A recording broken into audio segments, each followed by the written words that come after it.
Bismillahirrahmanirrahim. Elhamdülillahi Rabbil alemin. Vessalatu vesselamu ala khatamil enbiya vel mursalin.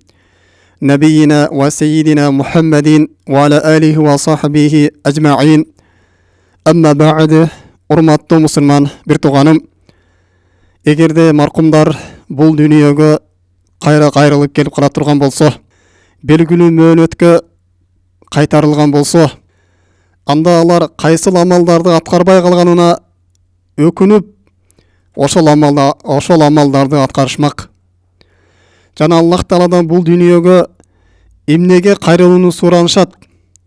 Кайсыл иштерди аткарбай койгонуна өкүнүшүп, Аллах Тааладан суранып турушат. Аллах ушул ишти мен аткарбай калыпмын. Дүйнөгө кайтар ошол ишти мен бар аткарып келейинчи, жасап келейинчи деп Аллах Тааладан дуа кылып, ушул дүйнөгө кайрылып келүүнү тиленип турушат.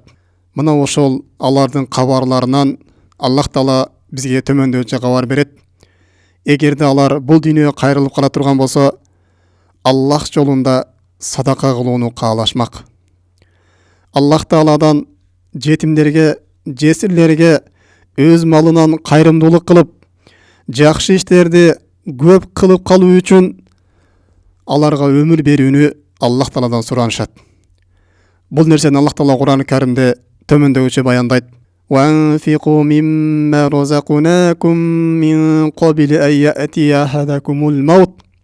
Силерге өлүм мөөнөтү келип кала электен алдын биз берип жаткан ырыскылардан, мал-мүлүктөн Аллах жолуна кайрымдуулук кылгыла. Аллахтын жолуна сарптагыла. Жетимдерге, жесирлерге жакшылык кылып калгыла.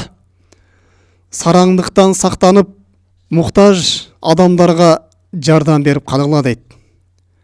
Эгерде силерге өлүм сааты келип кала турган болсо, анда пенде төмөндөгүчө Аллах Таалага кайрылып армандап калат. Фаякул Робби лаула аххартани иля ажалин кариб. Я Роббум, мени дагы бир аз мөөнөткө бул дүйнөгө кайтарчы. Мага дагы бир аз мөөнөт берип турчу. Ошол убакыттын ичинде фасаддака ва кум минас солихин. Мен сенин жолуңда садакаларды кылып алайын. Жана солих амалдарды жасап калайын деп ушинтип эңсеп кала электен алдын силер Аллах Тааланын жолунда көп садака кылгыла деп Аллах Таала Кур'ан-ы Каримде баяндап берет. Бирок буларды суранган суранычы орундалбайт. Аллах Таала айтат: "Вала юаххираллаху нафсан ида жаа ажалуха."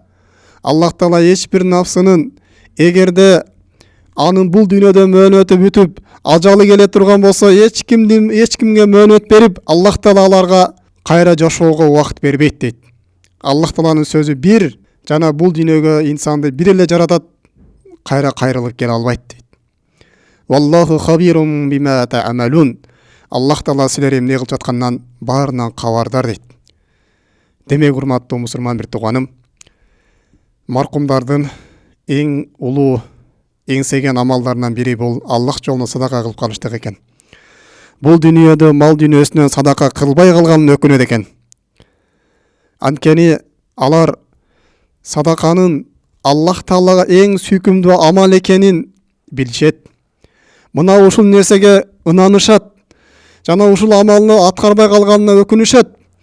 Жана ошондой эле садака Аллах Тааланын газабын өчүрүүчү амал экендигин ачык айкын билишет.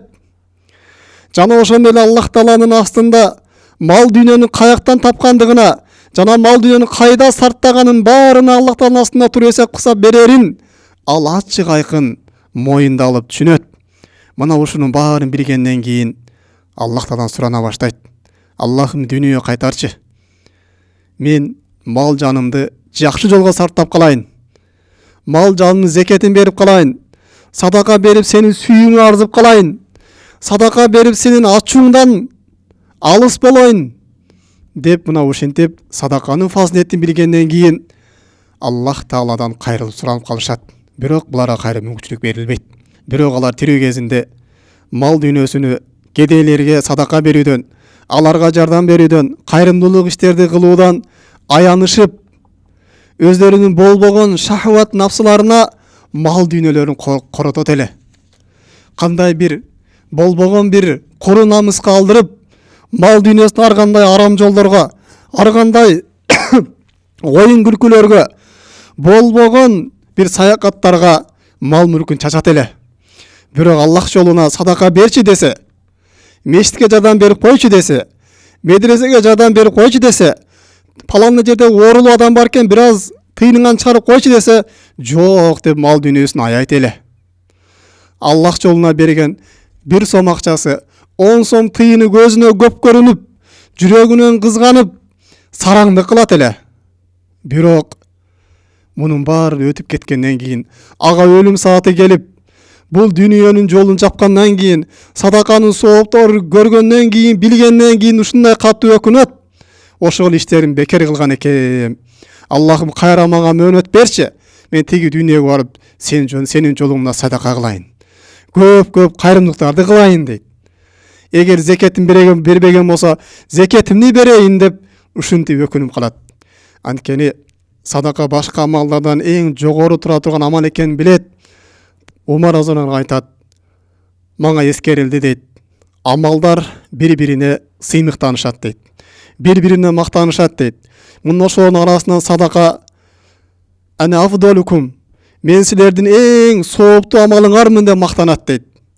Алар мына ушул нерсени билгенден кийин, эң сооптуу амал экенин билгенден кийин, дүйнөгө мына ушундай кайрылуу садака кылууну эңсеп калышат дейт.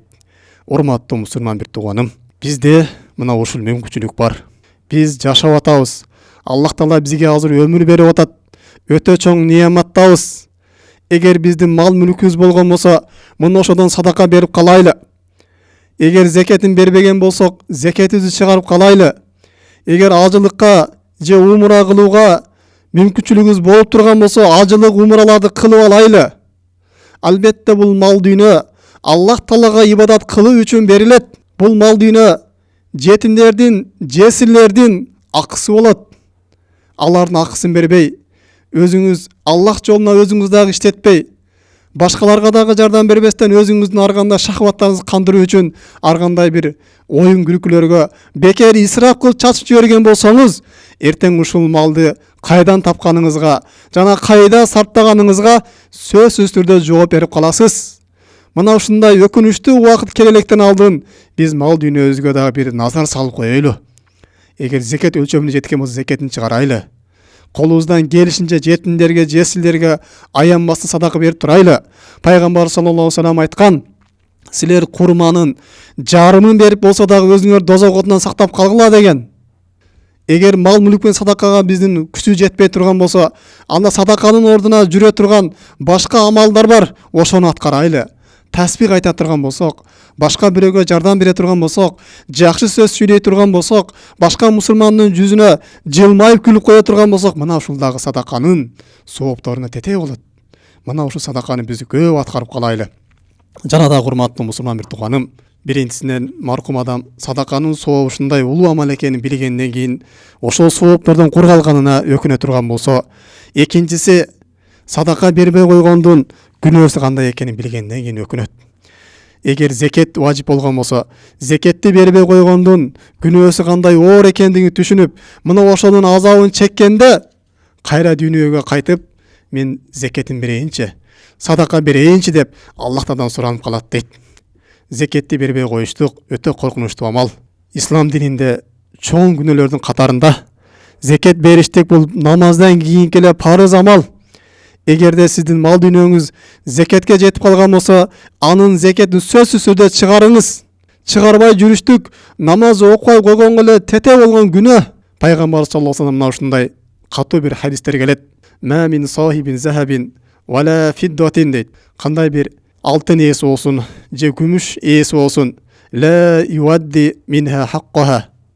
Ошол зекет өлчөмүнө жетип калган болсо, зекетинен жана алтынынан жана күмүшүнөн зекетин бербеген болсо, кыямат күнүндө дейт, мына ошол алтыны зекети оттон болгон бир табакка айланат дейт. Фа ухма алейха фи нари жаханнам.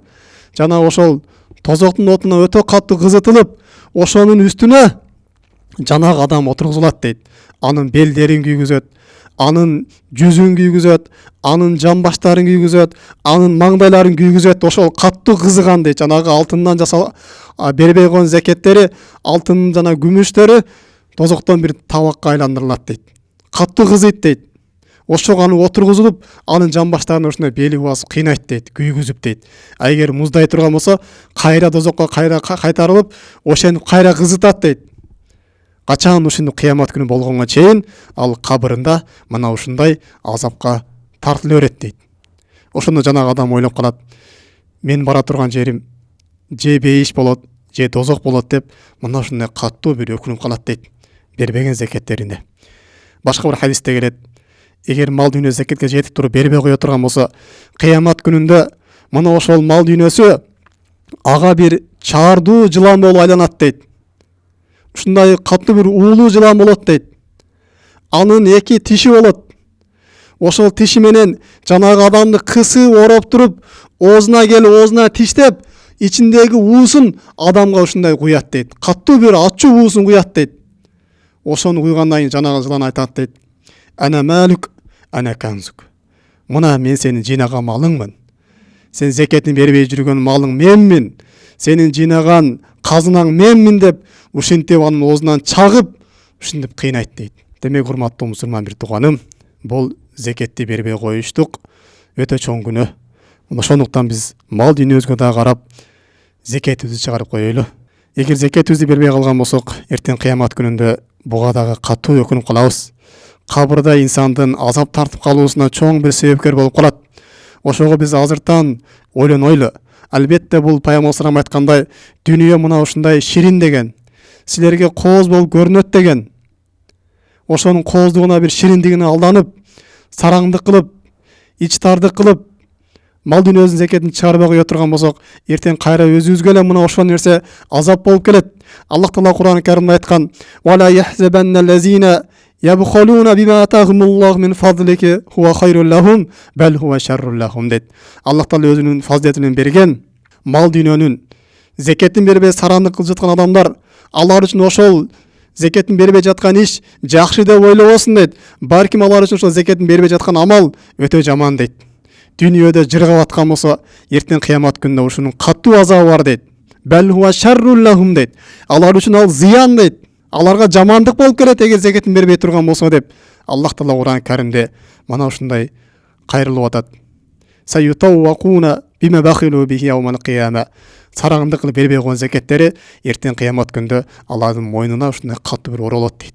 Же бир жылан болуп оролуп, жанагындай оозунан келип чагат, же болбосо ушундай бир каттуу бир сүрдүү бир кишиге айландырылып, жанагы адамды келип кысып, мыкчып ойнойт дейт, кыйнап дейт, сындырып, пачкалап ар нерсе кылып дейт. Мына ошо урматтуу мусулман бир тууганым, мына ушундай өкүнүчтүү күнүлүктөн алдын зекетибизди берип калайлы. Жана садаканын фазилети аябай улуу экен. Садака берип биз ушундай улуу амал, ушундай улуу соопторго жетишип калайлы. Эртең бизге өлүм сааты келип калган кезде, садака бербей калыпмын деп өкүнүп калбайлы. Жана мал дүйнөбүздү дагы кайсыл жакка сарптап атабыз, кайсыл жакта мал дүйнө жыйнап атабыз, мына ошол нерсеге дагы биз маани берели. Албетте кыямат күндө арам жолдон кесип кылып тапкан болсок, бул нерсеге дагы суралабыз. Мал дүйнөбүз бул менин мүлкүм да, өзүм каалагандай иштетем, жумшайм деп туруп, арам жолго жумшаган болсок, буга дагы биз эртең кыямат күндө суралабыз. Малды Аллах Таала көргөзгөн жолдон жыйнап, жана Аллах Таала көргөзгөн жолго мал дүйнөбүздү сарпташыбыз керек. Мал дүйнөбүздү исраф кылуудан алыс болушубуз керек. Субханака Аллахумма бихамдик, ашхаду ан ла илаха илля анта астагфирука ва атубу илейк. Ассаламу алейкум рахматуллахи ва баракатуху.